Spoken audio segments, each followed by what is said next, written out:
Hey guys, in this video, I'll show you how to format a quote in Substack. First, log into your Substack account. Once inside, on the left panel, click on the Create button, then choose Post. Here, you can add a title for it. Then, for the content, start writing your quotes. Now, to format your quote, go and highlight it.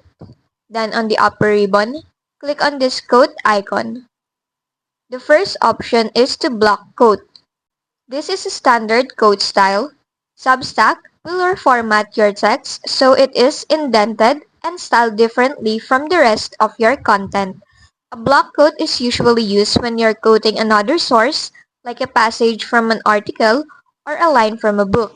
It separates the quote from your main writing so readers can clearly see it's being highlighted.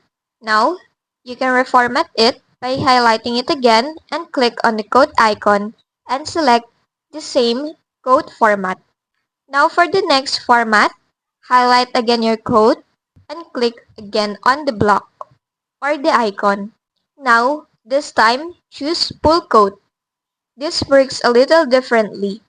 A pull quote is usually a sentence from your own writing that you want to emphasize and draw attention to. Think of it like a call out. Instead of being indented like a block quote, a pull quote is styled to stand out in the middle of your post, almost like a headline inside the article. It is a way to catch your reader's eye and make them pause on a key idea.